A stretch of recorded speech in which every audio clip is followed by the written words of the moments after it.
Hi guys, Happy New Year. It's February now. Where's the time going? I feel like just yesterday it was New Year's and now we're in February. Like it's time is flying already. Welcome to our first reading wrap up of the year. I can't believe we're in February already. It's mind-blowing how fast the first month of the year went. In terms of reading, the first month of the year has been phenomenal so far, okay? I read 4 books and 3 of them were 5 stars. Maybe I'm a chronic 5-star giver. Maybe I'm guilty of that, but I don't care. If I have a good time, I'm gonna rate it 5 stars. So yeah, let's get into what books I read in January, and then we'll talk about some of the books that I want to read in February and some of the books that I'm currently reading right now. Okay, so I started my year off in the most depressing way possible, and that is by reading Kingdom of Ash, which is the last book in the Throne of Glass series. And if you've read it, then you know it is heartbreaking, to say the least. Heartbreaking and just a roller coaster of emotions overall.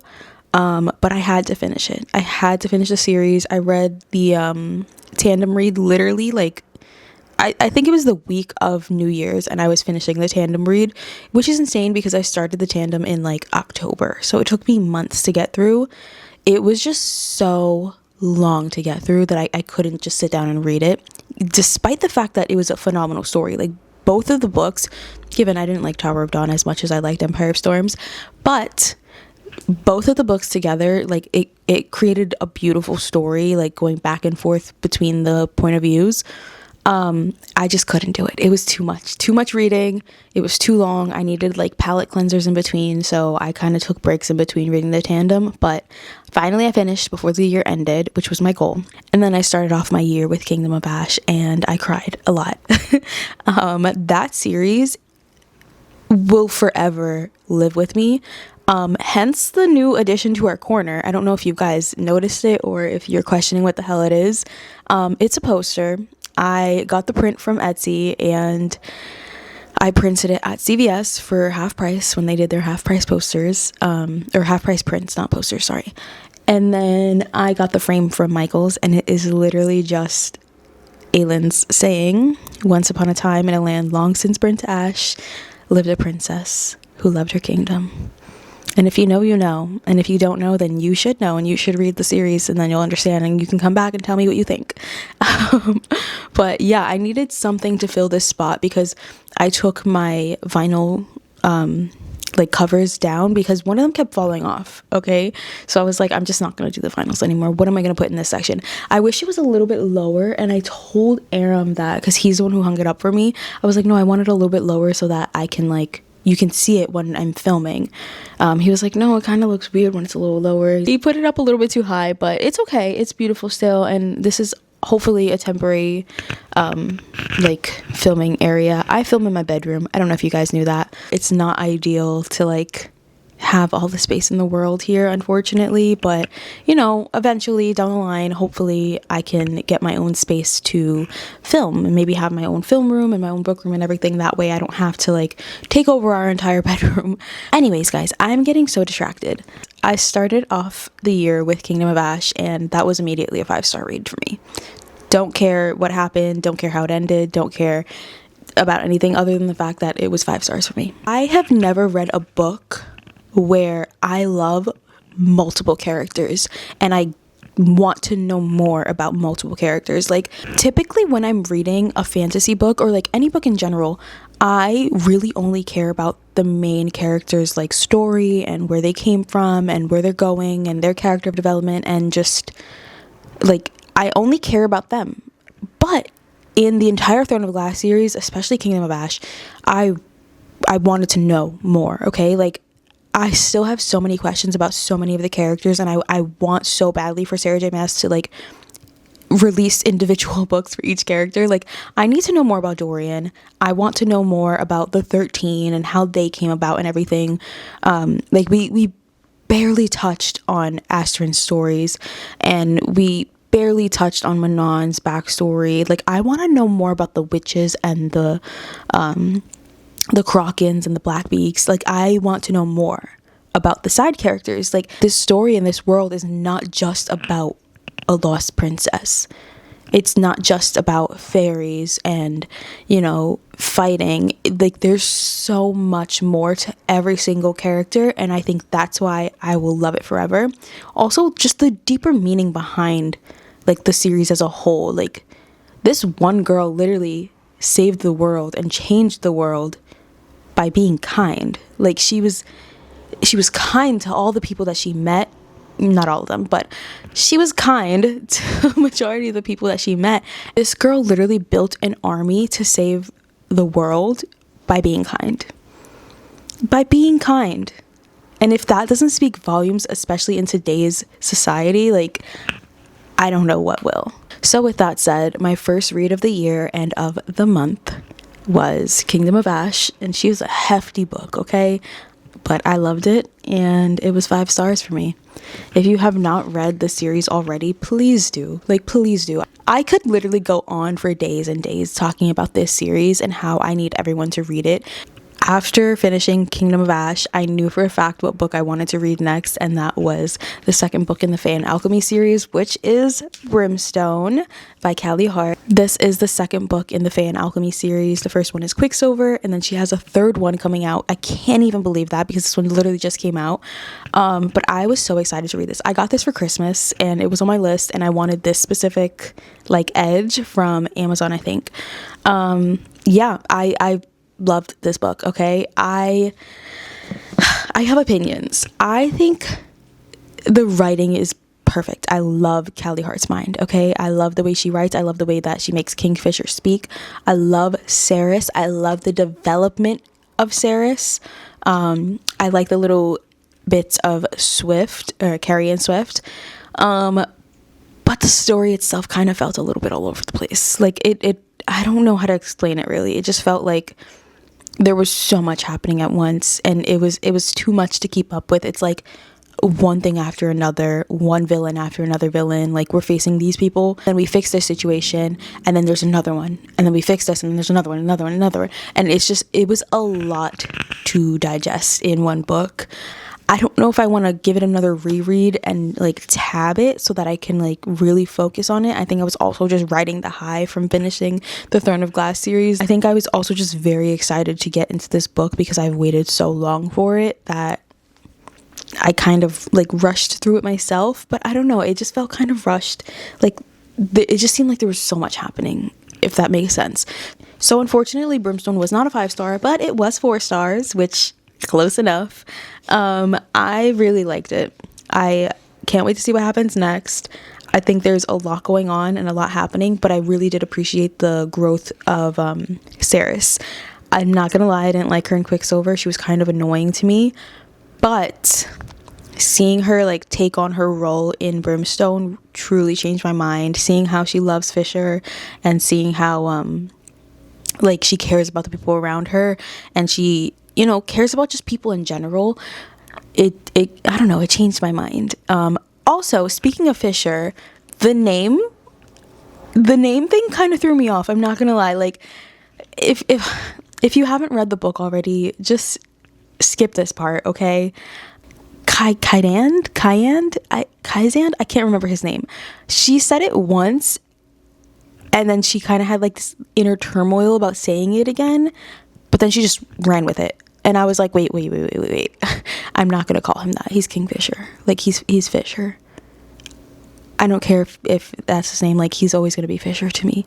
I don't know. It just kind of felt like she, like, switched his name way too quick. And we didn't even get a chance to, like, sit with it. Felt like she just stuck a pill down our throat and we had to swallow it without water, if that makes any sense at all. I don't know if that's a really bad analogy, but either way, the name change, like, threw me off and it confused me a little bit. So again, it wasn't a 5-star read, but I did enjoy myself, so 4 stars. The next 2 books I read were on my Kindle, and unfortunately I don't have my Kindle right now because I traded it in through Amazon for that 20% off and $30 credit, so that I can get the Kindle Color Soft. So stay tuned for that video. It's not coming till next week, and I am literally going through withdrawal without it because I have so many books on my Kindle that I wanted to read in February. But it's okay. We're fine. We're thriving still.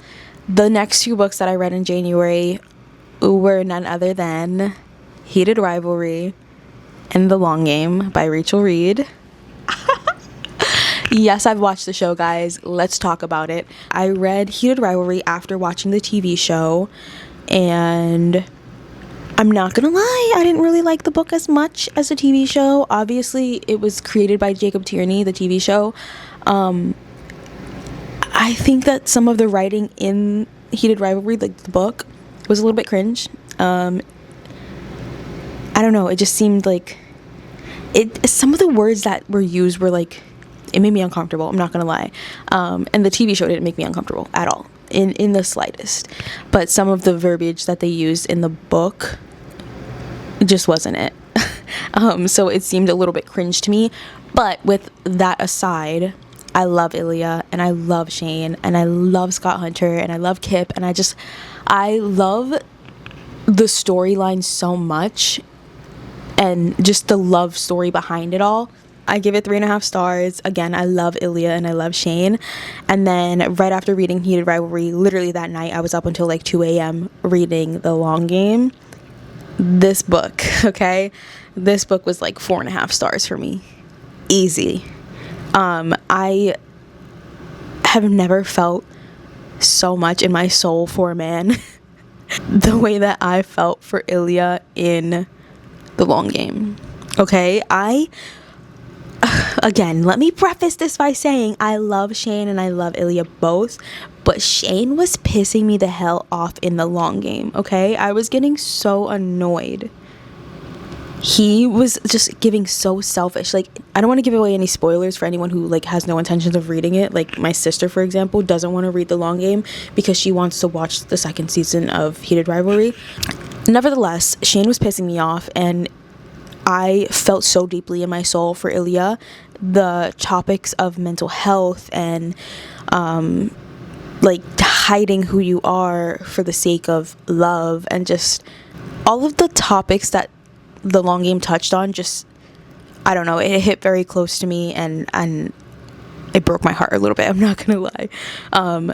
The writing was a little bit better in this one. I think it kind of grew up, but also I feel like maybe it was supposed to be written that way. Like, we're using these childish words in Heated Rivalry because technically Shane and Ilya they're young when they get together, and then we watch their relationship grow throughout the like 9 to 10 years in the first book, and then when we get to The Long Game, like, they're already pretty conditioned in that relationship, and they're kind of growing up and figuring out life together, but also figuring out life apart in terms of like hockey and their career and everything. Either way, I'm not going to spoil it. I loved it. 4.5 stars for me for The Long Game, and I cannot wait for Unrivaled to come out. Also, if you guys are going to BookCon, did you guys see Rachel Reid's gonna be there? I feel like a child who just got told that I'm gonna go to Disneyland and that Mickey's gonna be there to hang out with me. Like, brother, what do you mean Rachel Reid's gonna be there? Like, I was already so excited for Veronica Roth to be there, and there's so many authors that I'm so excited to see. I really hope she does a signing because I would love to get my book signed by her. Also, fun fact, I don't own physical copies of any of these books because I can't find them anywhere. Hence the reason I read it on my Kindle. But yeah, I'm really hoping that I can get a copy of Unrivaled early at BookCon. And then I hope I can get something signed by her. So I'm very excited about BookCon for that reason. But yeah. Anyways, guys, those are the 4 books I read in January. It's not a major list or anything. I work a full-time job, so I don't really have time to read 500 books a month, unfortunately. But let me tell you some of the books that I want to read in February. I have 5, technically 4 books that I want to read in February. The first one I am currently reading. I started it literally on the 1st of the month. It is the first book in the Crescent City series. I have read my way through the Sarah J. Maas universe, and this is the final series that I have to get through before ACOTAR 6 comes out. So I started the first book in the Crescent City series. This is House of Earth and Blood, and I'm learning about Bryce Quinlan right now, and Hunt, and Danica, which was her best friend. And yeah, I at first it was a little slow. I was like, what is this book even about? Also, the fact that they have phones kind of threw me off, but I'm getting through it, and something crazy happened, and now I'm fully invested. So I'm currently reading that. And then since it's Love Month, I really want to read some cute romance books. So I have Book Lovers by Emily Henry. It's like a little special edition with the sprayed edges. I just thought this was really cute for Valentine's Day. So I have that on my February TBR. I've been meaning to read this book for a very long time, and I just never got a copy because I don't know, I just never picked it up. But I saw it in Target like a month or two ago, and I saw like the hearts and everything, and I was like, oh, this is perfect, so I'm gonna get this. So I got Book Lovers by Emily Henry. And then speaking of Emily Henry, I got People We Meet on Vacation, which should technically be like a summer book, right? But I want to read it now because it's a romance book, question mark, I think so. I also want to watch the movie, but I'm the type of person who I need to read it before I watch it, with the exception of Heated Rivalry, because I didn't know that was a book until I watched the TV show. For Heated Rivalry in particular, my friend literally told me, you need to watch Heated Rivalry, and I was like, what even is it? And they were like, oh, it's a hockey romance. So I watched it, and then I did a deep dive, and I found out that it was a book. So with the exception of Heated Rivalry, I typically like to read the book first and then watch the TV show. Same thing I did last year with The Summer I Turned Pretty. I read all 3 books and then I watched the series. But yeah, People We Meet on Vacation is on my February TBR. Hopefully I can finish that this month and then watch the movie after. The next book on my February TBR is See You Yesterday by Rachel Lynn Solomon. This was the $5 Barnes Cafe book. I got this when I purchased a drink there, and I'm not gonna lie, I just got it because I always buy the $5 books if they look like cute. I do very much judge books by their covers, and it was pink, and I was like, you know what, that's perfect for February. We're gonna add that to our February TBR. So that book is on there. And then this one is technically on my February TBR, but it's also on like my 2026 TBR, if that makes any sense at all. Me and Aram decided that we want to do like a little book club together. Okay, actually not me and Aram. He decided that one of his New Year's goals is to read more because I enjoy reading. We decided to go to Barnes like last month sometime and pick out a few books each that we think the other would enjoy reading together. So we picked out a few books, and then we came back and like explained why we should read this book. He decided on Outlander, and I'm one to just read anything, so I said okay to Outlander. My pick was Sunrise on the Reaping, which is right there if you can see it, because we both enjoyed the Hunger Games, and I feel like he would really like the story. But he was dead set on Outlander. Okay, he was like, yeah, no, it's a TV show. And I was like, I don't know if you're gonna like this book, bud, but okay, like I'll read it with you. So we both got a copy of Outlander, and we decided that we're gonna have like Sunday meetings because we're both off on Sundays from work, and we usually go get breakfast and coffee or something in the morning. So we just decided that we're gonna take our books with us, and we're gonna read a certain amount of chapters each week, and then we're gonna talk about it on Sunday over like our coffee and our breakfast. So this past Sunday we went to a coffee shop, and we're gonna try like new coffee shops every week too. Maybe I'll make it a series like on my YouTube shorts or something. But yeah, we're reading Outlander right now, and no, we're not gonna finish in February. I think we're gonna finish this by like June or something, especially if we're going like at the pace we're going. So yeah, also adding Outlander to my TBR for the rest of the year, basically. That is pretty much it for today, guys. I hope you enjoyed this video. I love you so much. Please don't forget to give me a thumbs up and comment down below what your favorite read of January was, what book you're most excited to read in February, and what are your plans for Valentine's Day. Me, I'm gonna go see Wuthering Heights. Yes, I am. So yeah, I love you guys so much, as per usual, and I will see you in the next video. Bye!